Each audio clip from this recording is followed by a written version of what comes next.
റാം നാരായൺ റാം. ധർമ്മവും കർമ്മവും ഒരേ നാണയത്തിൻ്റെ രണ്ട് വശങ്ങളാണെന്ന് പറയപ്പെടുന്നു. നമ്മുടെ കർമ്മം തന്നെയാണ് നമ്മുടെ ധർമ്മം എന്നാണ് പലരും പറയുന്നത്.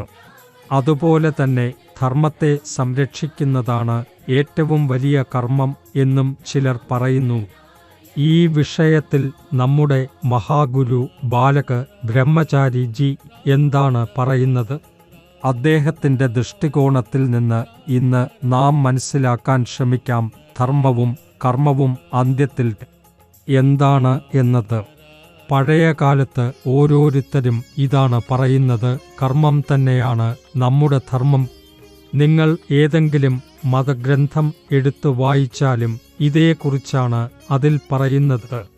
നമ്മുടെ മഹാഗുരു ബാലക ബ്രഹ്മചാരിജി പറയുന്നു, കർമ്മം മനുഷ്യൻ ചെയ്യുന്നില്ല, കർമ്മം സൃഷ്ടി ചെയ്യുന്നതാണ്. നമ്മെ ഈ ഭൂമിയിലേക്ക് അയച്ചത്, നമ്മുടെ ജനനം നടത്തിയത്, അതായത് ആകാശവും പ്രകൃതിയുമാണ്. നാം ഇവയിൽ നിന്നാണ് ഉദ്ഭവിച്ചത്. ഇന്ന് മനുഷ്യന് ഉള്ളതെല്ലാം ആകാശവും പ്രകൃതിയും നൽകിയതാണ്. ആകാശം, ഭൂമി, ജലം, വായു, ഊർജം ഇവയാണ് പഞ്ചഭൂതങ്ങൾ. ഇവയില്ലാതെ നമുക്ക് ശ്വാസം എടുക്കാനോ ജീവിക്കാനോ കഴിയില്ല. അതുകൊണ്ടാണ് കർമ്മം ഇവയിലൂടെ നടക്കുന്നത്. മനുഷ്യൻ ആശയങ്ങൾ ചിന്തിക്കുകയും തത്വങ്ങൾ അനുസരിക്കുകയും ചെയ്യുന്നവനാണ്. ആകാശം പ്രകൃതിയെ സൃഷ്ടിച്ചു, സൃഷ്ടി ഉണ്ടാക്കി. ആ സൃഷ്ടിയിൽ നിന്നാണ് നമ്മളെല്ലാവരും. ഇവയെല്ലാം തമ്മിൽ ഒരുപോലെ ബന്ധപ്പെട്ട് കിടക്കുന്നു.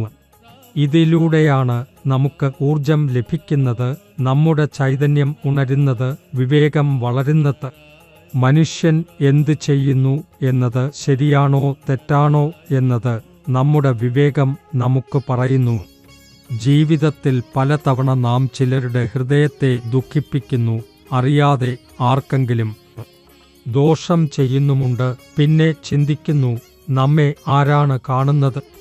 നാം ആരെയും ഇത് പറഞ്ഞു അറിയിക്കില്ലെങ്കിൽ ആരാകും അറിയുക? പക്ഷേ നമ്മുടെ ഉള്ളിലെ വിവേകവും മനസ്സും എല്ലാം അറിയുന്നവയാണ്.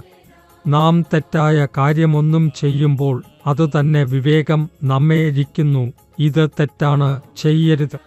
അതുകൊണ്ടാണ് പറയുന്നത്, നമുക്ക് ആരും കാണുന്നില്ല എന്ന രീതിയിൽ ചിന്തിക്കരുത്.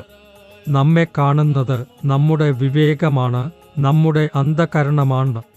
മനുഷ്യൻ പലപ്പോഴും താൻ അശക്തനാണെന്നും പ്രതിസന്ധികളാൽ പിടിച്ചിരിക്കുന്നു എന്നൊരു മനോഭാവത്തിലേക്ക് വീഴാറുണ്ട്. പലപ്പോഴും ജീവിതം നമ്മോട് വിപരീതമായി പെരുമാറുന്നു. നമ്മളുടെ മനസ്സിനെ നാം നിയന്ത്രിക്കാൻ കഴിയാറില്ല. വിവേകത്തിൻ്റെ വാക്ക് കേൾക്കാൻ കഴിയാതെ പോകുന്നു. അങ്ങനെയുള്ള സാഹചര്യത്തിൽ ധ്യാനം വളരെ ഉപകാരപ്രദമാണ്. ധ്യാനത്തിലൂടെ നമ്മൾ നമ്മുടെ മനസ്സിനെയും വിവേകത്തെയും അന്തർചൈതന്യത്തെയും ശക്തമാക്കുന്നു. അവയെ നിയന്ത്രിക്കാൻ കഴിയുന്നവരായി മാറുന്നു. അതുകൊണ്ട് ഓരോ മനുഷ്യനും ധ്യാനം ചെയ്യുന്നത് അനിവാര്യമാണ്. നിങ്ങളുടെ മനസ്സും വിവേകവും നിയന്ത്രിതമായി ഇരിക്കുമ്പോൾ സൃഷ്ടി നിങ്ങളെ നല്ല കർമ്മങ്ങളിലേക്ക് നയിക്കും. അതുതന്നെയാണ് നിങ്ങളുടെ ധർമ്മമാകുന്നത്.